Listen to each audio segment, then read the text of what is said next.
Itu kalau nuruti fikih itu logika, tapi fikih kan nggak logika juga apa? Riwayat. Saya teruskan ya. Kalau Anda tahu di fikih yang boleh fidyah itu kan az-zamin orang yang lumpuh atau as-syekh. As-syekh sing marot sing la yurja buruhu. Saya ulang lagi, kalau kita ngelotok fikih yang boleh bayar fidyah itu siapa? Orang yang sudah lumpuh atau syekh orang tua yang nggak mungkin sembuh lagi, maka dia dianggap nggak mampu puasa diganti fidyah. Karena ada kepastian fikih demikian sehingga ketika kita baca ayat wa 'alal ladzina yutiqunahu tetap kita baca la yutiqunahu. Kenapa kita tahu itu? Karena basis fikih kita cukup. Meskipun tidak ada la tapi basis kita mengarah ke la.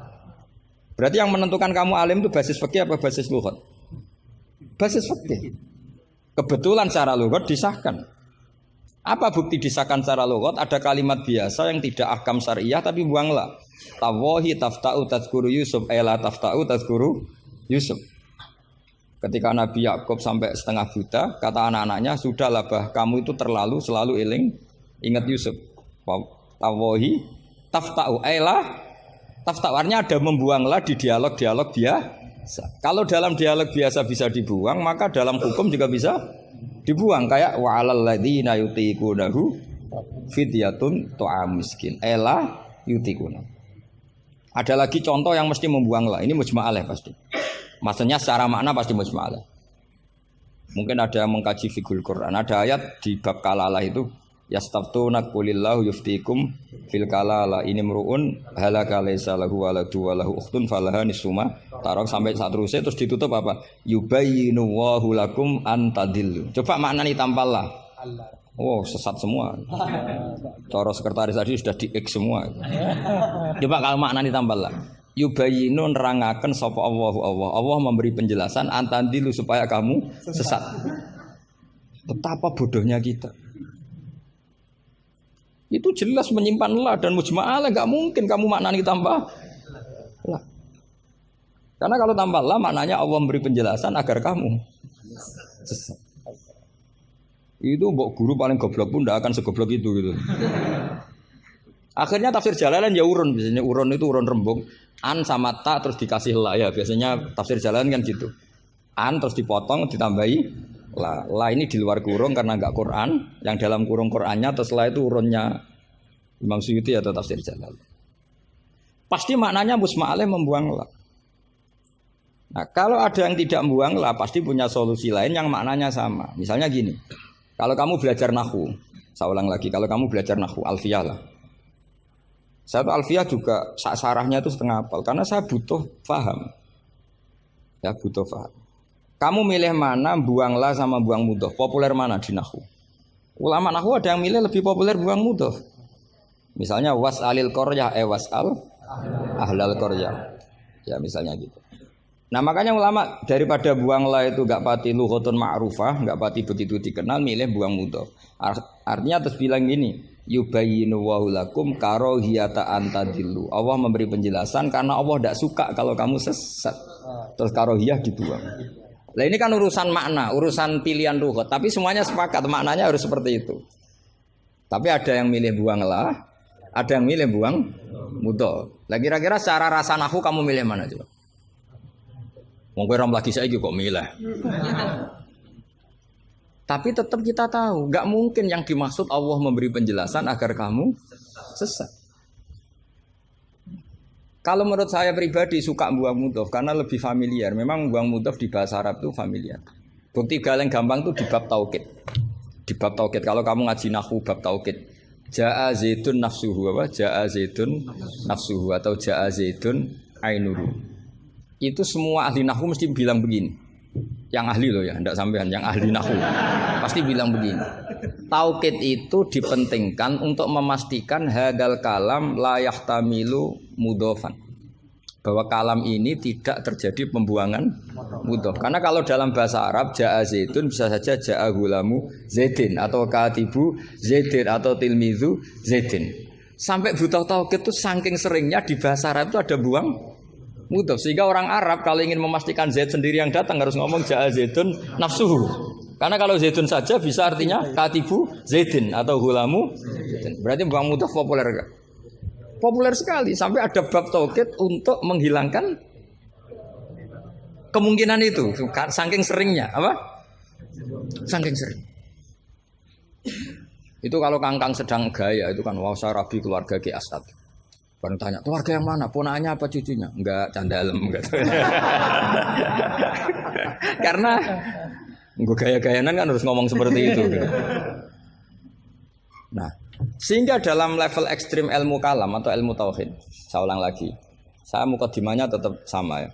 Cari sisi ekstrim dalam mengkaji satu ilmu, ya cari sisi ekstrim. Misalnya kalau kita tidak membuang mudhof, kamu bisa nggak maknani ini secara ilmu kalam atau ilmu tauhid. Wajah rabbuka wal malaku soffan. Coba maknani tanpa membuang mudhof. Kaya Allah kaya dirijen.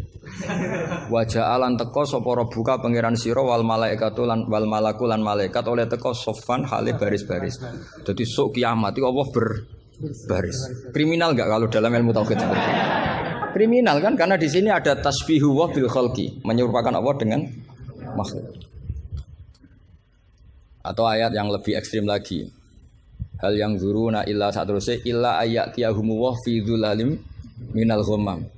Allah datang di segumpalan awan. Coba kalau maknani tanpa buang mudhof. Berarti kan ada takayuf. Ada takayuf membayangkan Allah itu kayak makhluk. Jadi bayangkan kiamat Allah baris di depan sebagai pimpinan baris, terus malaikat di wong ayat terus dalile qala ta'ala wa ja'a rabbuka wal malaku. Iku salah maknane tak goblok wonge kan gitu mesti orang itu. Sehingga mau ndak mau kita takwil. Rabbuka di sini rasulu rabbik.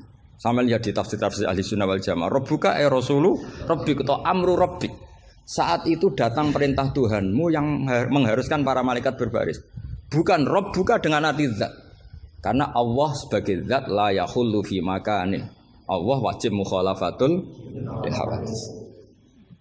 Nah, kalau Mahatali mau mengkaji fikih itu juga harus mengkaji lughat. Saya itu mengkaji kitab usul fikih banyak, Lubul Usul, Jamul Jawami. Itu di separuh akhir pasti tentang lau itu kayak apa, inna kayak apa, ka'anna. Ya Mbak? Nah orang kebangetan berarti khatam aja. Karena nggak bisa kita mengkaji usul fikih tanpa tahu aturan-aturan lughat. Karena ilmu itu didapatkan dari Quran dan Quran adalah wa innahu latanzilu rabbil alamin nazala bihir ruhul amin ala qalbika litakuna minal munzirin bilisanin arabi mubin. Jadi hadal Quran alisanul arabi. Kamu enggak tahu lughat enggak bisa. Makanya pernah ada khotib amatir, ya tentu khotib ini amatir. Kalau ketemu saya pasti tak PHK. Atau tak penjara lah. Bukan sekedar tak PHK tapi tak penjara. Itu ada khotib amatir mendalil ketika khutbah. Yaitu dia mungkin saking gobloknya atau khotib pesenan karena nggak tahu lah pokoknya. Atau ya baru habis dimari istri jadi goblok. Karena penyumbang kegoblokan para kiai itu istrinya kan. Itu sudah jelas. Itu kata Pak Said itu. Mau kiai pinter kaya apa, profesor pinter kaya apa. Ini kalau kata Pak Hasyim Muzadi itu masyhur ya. Ini ada ponaknya ya. Banyak profesor yang menjadi goblok karena apa? Istrinya. Jadi sudah belajar teori macam-macam, pas mau ke kampus dibentak istrinya. Itu sudah di kampus blank. Hilang gitu. Kiai juga gitu, ilmu sudah disiapkan mau dibentak sudah tuntas.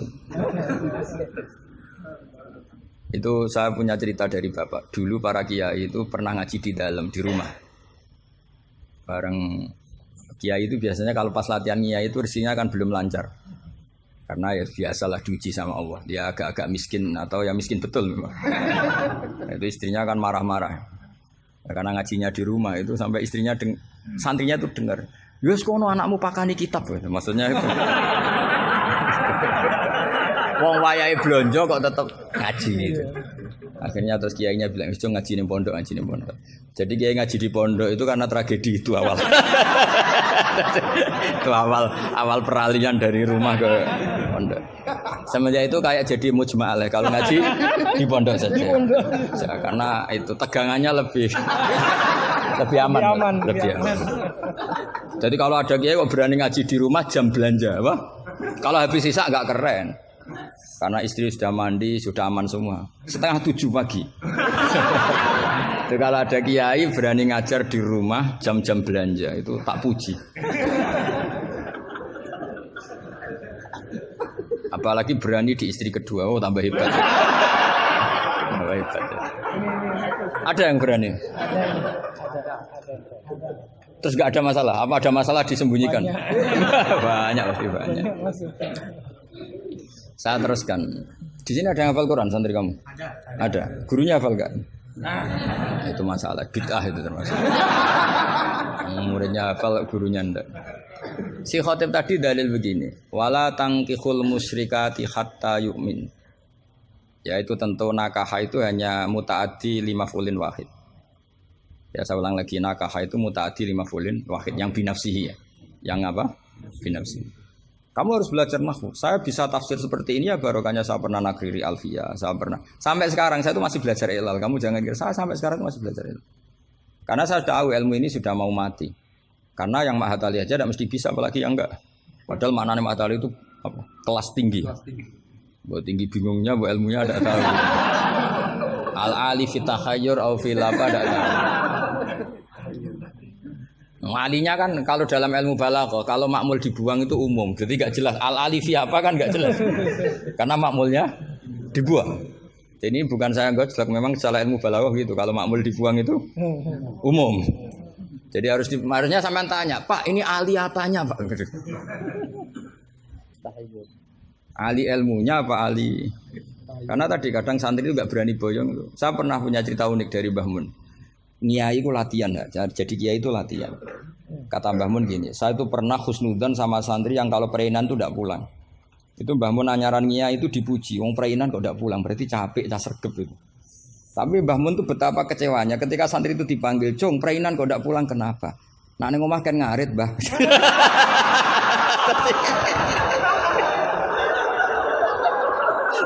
Jadi artinya Mbah Mun tuh kecewa karena husnudzonnya itu enggak tembus gitu. Nah, bisa saja sampai meneruskan Mahat Ali itu bukan karena nyari ilmu. Ning omahe wopo gitu. Jadi husnudzon itu ya kalau keterusan itu ya jadi goblok gitu. Saya enggak tahu, coba niat kamu Mahat Ali itu nyari ilmu apa daripada di rumah enggak jelas. Enggak usah dijawab itu sudah kita. Sudah dijawab. Ya wala tangkihul musyrikati hatta yu'min. Terus wala amatum mu'minatun khairum min musyrikati walau ajabatkum. Karena depannya wala tangkihu, berarti maknanya kan gini. Wala tangkihu lan ojo nekayo sira kabeh ayyuhal mukminun, karena khitabun lil jamil mudzakkar ya, khitabun lil jamil mudzakkar. Al musyrikati yang pira-pira wedok musyrikah, perempuan musyrikah. Nah karena depannya bi fathita, saya ulang lagi, karena depannya bifat khita. Ayat yang kedua atau aliniyah kedua ya, aliniyah kedua atau qadiyah kedua. Itu tetap dibaca wala tangkihul musyrikina hatta yu'minu. Tetap dibaca wala tangkihul. Itu sehingga orang Arabia enggak hafal Quran tapi dia malakah bil Arabia. Saya ulang lagi, dia ada ahli Quran tapi malakah bil Arabia karena dia dzauqus salim, al-urbul khulsu, dia orang Arab asli yang belum tercampuri oleh mu'arrab, oleh Arab-Arab palsu. Tidak Arab muwalladin kalau dalam bahasa balaghah. Terus bilang gini, ya khotib, katanya Pak Khotib, apa betul itu Quran? Kalau itu betul Quran, saya kecewa dengan Quran. Kata. Karena maknanya menjadi gini, wala tangkihulan ojo nekai siro kabeh para mukmin lelaki, karena khitabun jamil mudzakkar. Al musyrikina ing lanangan musyrik. Yang mau nikah sama lelaki musyrik itu ya siapa? Gitu. Mbok ndak usah dilarang ya ndak akan kita lakukan gitu. Mas. Artinya gini kan menjadi tidak mutu kan, misalnya saya ngandani jenengan Kang, ini kan kalau segini bahasa Madura Kang ya Kang sama. Kang kowe aja nikah mbek Pak Khairuddin. Loh, enggak usah dilarang juga enggak akan kamu lakukan. Bisa muta-muta kamu kalau nikah sama lelaki kan gitu. Tapi kalau dibaca bi fathit ta maknanya seperti itu. Kalau bi fathit ta maknanya seperti itu. Maka semua ulama qurra ijma, saya ulang lagi ijma bacanya bidomit ta apa? Sehingga maknanya gini, wala tungkihu lan ojo nekahno sira kabeh para wali, terus maf'ul awalnya dibuang banatikum ing pira-pira anak wedok sira kabeh atau mauliyatakum ing wong wedok sing mbok waleni sira kabeh. Jadi hadhil ayat khitabun lil auliya wala tungkihu ayyuhal auliya wala tungkihu lan aja nikahno sira kabeh para wali banatikum ing pira-pira anak wedon sira kabeh mbok nikahno al musyrikin ing lanangan musyrik. Itu baru benar. Kebetulan di Jumatan itu ada orang alim. Ya orang alim itu bisa saya, bisa Pak Khairuddin. Tapi andaikan di polling pasti orang milih saya.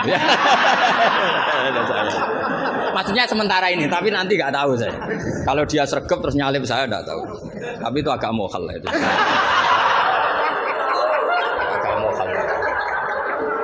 Ya setidaknya mokhal adatan, bukan mokhal yang ya, mokhal ya. Mokhal kan. Mokhal adatan ya, bukan mokhal yang kotan tapi mokhal apa? Adatan. Ya, bukan mokhal aklan ya. Terus ada kiai bilang gini, ndak itu yang salah ndak Qur'annya, khotibnya. Itu semua Quran bacanya bidomit. Maka kalau sampean mengkaji Quran itu harus seperti ini, cari sisi ekstrimnya.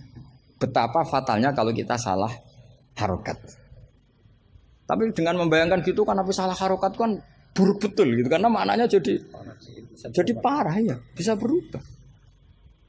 Sehingga kita lah, tapi karena orang kadang wala tangihu itu bi fathit ta terus belakangnya ikut dibaca wala tangihu. Coba kalau kena adzauqus salim minal urbil khulsi, orang Arab yang masih murni itu eskal betul. Karena maknanya menjadi dan jangan kalian menikah sama lelaki musyrik. Enggak usah dilarang ya. Ya gak akan terjadi. Nah terus kembali lagi ke fikih. Jadi pastikan fikih dulu. Nah kalau fikih sudah dipastikan, kamu baru tahu tentang lughatul Arabi atau istimalul Arabi atau al-lughatul Arabiyah. Tapi saya bahasakan lisanul Arabi. Saya beri contoh terakhir. Ini kan kebetulan tidak dibatasi. Kalau saya dibatasi saja mau mengakhiri ini, saya biasanya kalau ngisi ya 35 menit. Ini tinggal 5 menit. Ini terserah ustadznya, ada sesi tanya apa enggak. Kalau ada sesi tanya, resikonya yang goblok kita goblokin. Itu resikonya. Kedua, gurunya rata tanggung jawab. Nganti takok ngenteni ngundang kiai. Karena gurunya nakalan, gelem dicucuk, gelem dihormati, tapi kalau ada muskil nyewa kiai. Itu minsui adabi itu. Pasti guru yang enggak baik. Dicucup mau, dihormati mau. Ketika ditanya, "Duh Agus Pak aja." Gitu. Itu ndak akhlak yang baik. Itu ndak akhlak yang baik. Lo tanyakan siapa saja itu akhlak yang nggak baik, itu pasti seperti itu, ndak akhlak yang baik. Tapi kalau akhlak ndak baik itu kita ikhlaskan terjadi ya monggo. Tapi saya maafkan. Begini misalnya, pastikan bahwa hukum fikih ini kan apa? Jurusan kamu kan fikih wa usuli. Dan katanya tadi fikih tafsir. Saya pastikan tafsir itu gampang. Pastikan kamu tuh alim fikih. Ya tadi minimal tuh setengah hafal ya. Enggak harus hafal betul, enggak mungkin. Nah, potongan sama itu enggak mungkin. Setengah saja. Ini bukan suudzon, bukan suul yakin. Bukan suul yakin. Kalau suudzon masih baik ya. Suul yakin. Loh sama enggak usah tersinggung, biasa aja. Wong saya hanya ngomong, hati saya tetap husnudzon. Bedanya ulama sama enggak gitu. Ulama itu rileks tapi hatinya salimal qalbi, salimas sarirah. Kalau orang munafik lisannya bagus tapi hatinya jelek. Jadi kalau saya lisannya bagus, terlalu bagus malah bahaya. Karena khasnya orang munafik tuh lisannya bagus. Wah, saya ngawur tuh masih ada ilmunya.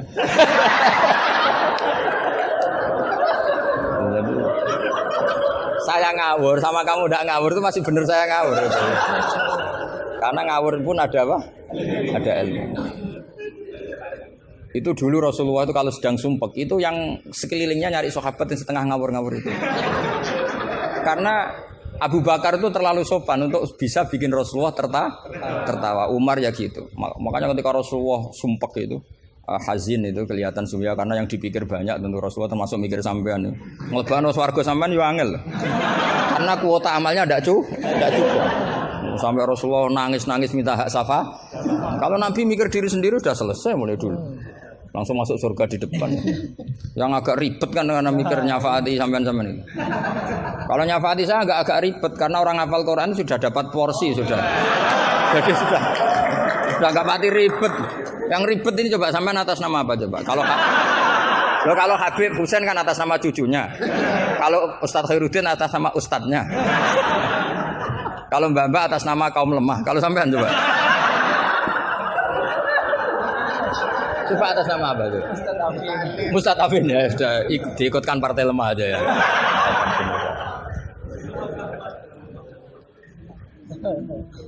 Saya teruskan ya. Pastikan hukum itu secara fikih. Apa? Kalau secara fikih kamu sudah hafal, nanti menakwil Quran, takwil itu bisa maknanya tafsir, bisa maknanya tahmil. Nanti saya jelaskan. Itu pasti gampang. Misalnya begini. Muharramatun nikah itu ada berapa coba? Kan ada 7 yang bin nasab. Ya muharramat itu kan ada 3 sebenarnya. Muharramat bin nasab jumlahnya berapa? 7. Ada muharramat bir rodok jumlahnya juga 7. Ada muharramat bil musaharah karena bisanan. Ya karena apa? Terus yang terakhir ada haram min haisul jam'u tapi tidak min haisun nikah. Ya haram min haisul jam'u tapi tidak haram min haisun nikah. Kayak kamu nikah mbaknya otomatis nggak boleh nikahi adiknya selagi masih sah dengan mbaknya. Makanya nunggu mbaknya mati jadi urutannya. Itu kalau mbaknya mati betul nggak tahu saya itu. Semoga nggak karena apa-apa takdir. Tapi kalau adiknya cantik mbaknya jelek kok mati dulu. Itu kasat reserse bisa nyelidiki itu. Ya itu ya kita pastikan begitu dulu. Ya itu pastikan. Sehingga kamu hafal muharramat bin nasab kalau menurut bahasa Arab itu ada 7. Yaitu siapa? Ummahatukum khurimat alaikum ummahatukum wa banatukum wa akhwatukum wa ammatukum wa kholatukum wa banatul akhi. Jadi kalau orang Arab bilang itu 7. Tapi kalau orang Jawa cukup 4. Apa?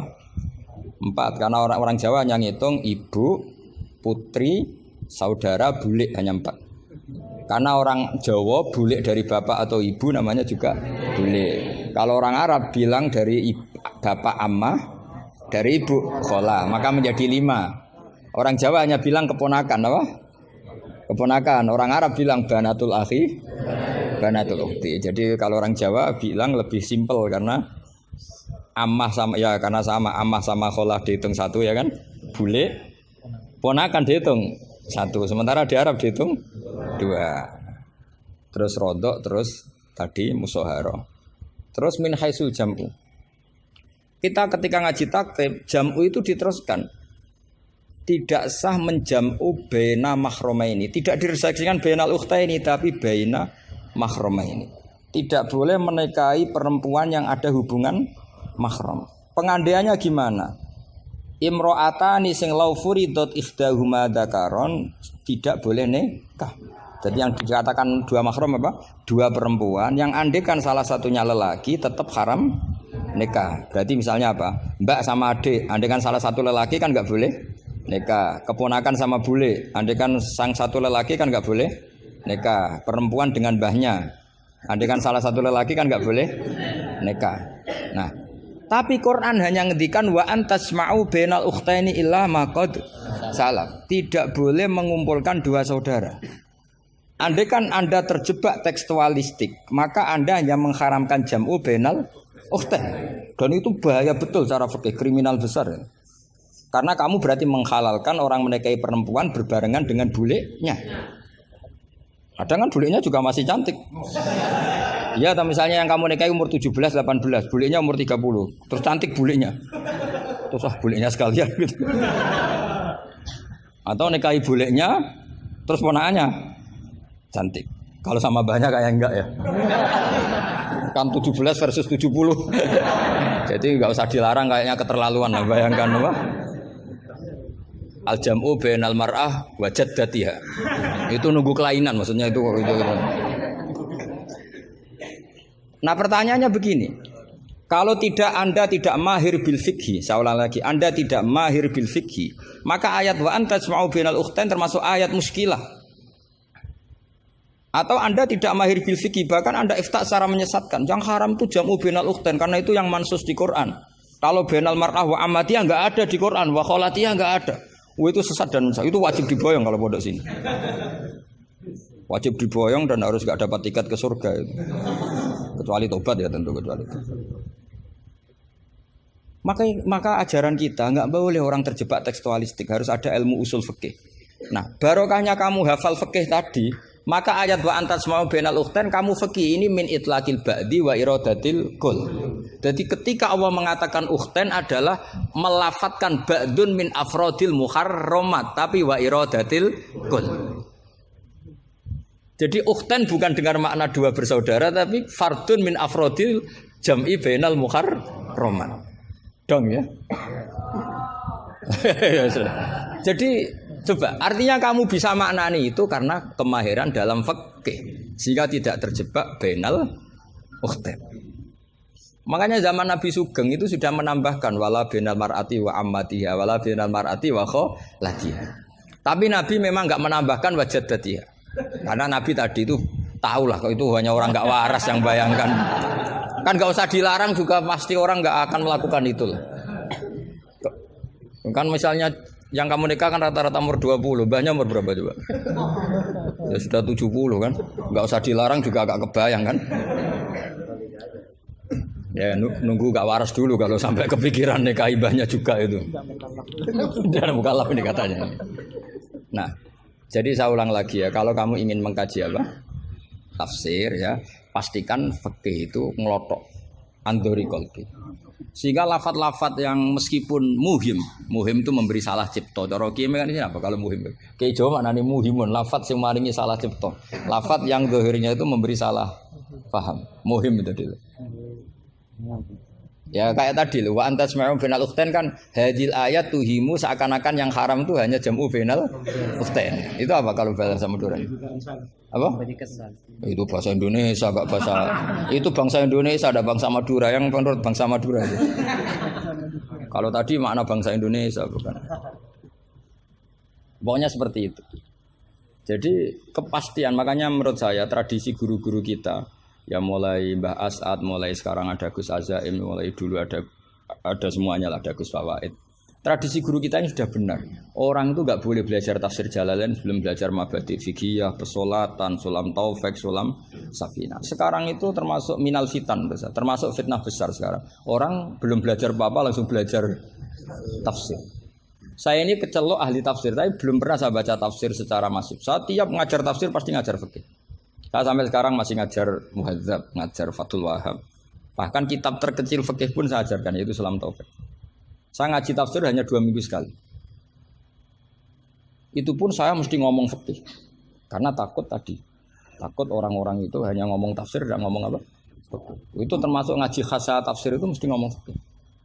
Bahkan Pak Quraisy Shihab, Profesor Quraisy Shihab mengkagumi saya dari segi saya selalu ngomong fikih. Karena tadi gak kebayang tafsir ini kalau gak dikawal fikih. Coba misalnya kalau antas mau bainal ukhtain terus kamu secara lama bilang oh ini jelas Allah hanya mengharamkan bainal ukhtain, kalau boleh kan ya masih cantik. Waduh, itu kalau saya jadi kiainya saya langsung sujud sama Allah, ya Allah jangan kasih tiket surga, bukan sekedar tak boyong. Kalau tak boyong masih bagus. Tapi kalau kita ngelotok fikih, secara fikih sudah angzori kolpin pasti tahu. Hadil ayat ini cara balaghah min itlaqil ba'di wa iradatil kul. Jadi ketika Allah menyebut bainal ukhtain mewakili makna bainal mahramin. Apa? Bainal mahramin. Itu kan sama seperti Nabi ngendikan tawaf cung yo ning Hajar Aswad. Manane ya semua Ka'bah. Ora kok kowe mau bengi Hajar apa? Hajar Aswad. Itu biasa dalam bahasa Arab seperti itu. Sama seperti Nabi, orang baik adalah yang memegangi anak yatim, ngelus-ngelus kepala anak yatim. Kayak ngelus-ngelus tok bisa wong akeh. Maksudnya ngelus-ngelus itu bukti tarohum apa? Sayang lah, sayang itu dibuktikan dengan memberi kebutuhannya. Jadi ngelus-ngelus itu ya sambil ngasih 50.000 atau ngelus-ngelus tok ya repot. Iki kiai aneh cah yatim dikumpul loh. Dilus-lus tok karena hadisnya mau masur sil yatim. Ya ada seperti itu. Maswi wa ibaratun anit tarohum. Wa tarohum ya min ayakuna infakon aw ghaira infak. Ya harus seperti itu mau tidak mau. Kan makanya terus di pondok-pondok diajarkan balaghah. Kalau nggak diajarkan balaghah repot. Coba kalau kamu nggak ngaji balaghah, ayat ini makna nih, arah kamu masuk neraka, tak jamin masuk neraka. Nanti tak pesankan imam siapa? Malaikat Malik ya, yang bagian ngurusin neraka. Tak suruh mendaftar di depan gitu kan. Coba kamu maknani tanpa balaghah. Yukhadi'una Allaha wa huwa khadi'uhum coba. Yukhadi'una bodoni sapa wong akeh Allah ing apa. Wa huwa lan utai Allah yukhadi'u bodoni mereka ya coba. Wah, tadi mereka menipu Allah apa balas? Kan kacau kan? Seperti itu ulama balaghah sepakat ini mimbabil musyakalah apa? Mimbabil musyakalah karena mereka menipu Allah, maka musyakalahnya dikatakan wa huwa khadi'uhum tapi dengan makna yang berbeda. Jadi maknanya wa huwa Allah khadi'uhum yang membalas tipuan mereka. Padahal kata membalas itu udah ada di situ. Tapi kalau kamu maknani khadi'uhum dan Allah menipu mereka, berarti kamu nyifati Allah sebagai itu kafir berat. Bukan kafir ringan. Nah makanya kalau kamu mau belajar balaghah, cari sesi ekstrimnya. Betapa bahayanya kalau tidak belajar balaghah, maka wa huwa khadi'uhum kamu akan salah makna. Juga begitu juga di wa antasma'u bainal. Jadi kembali ke depan bahwa kita kalau mau mengkaji ilmu itu cari sisi ekstrimnya. Supaya kamu tahu betapa bahayanya kalau tidak menguasai ilmu itu. Pasti apa fasuilu fa'aftu bi ghairi ilmin fadallu wa. Ya sekian, assalamualaikum warahmatullahi wabarakatuh.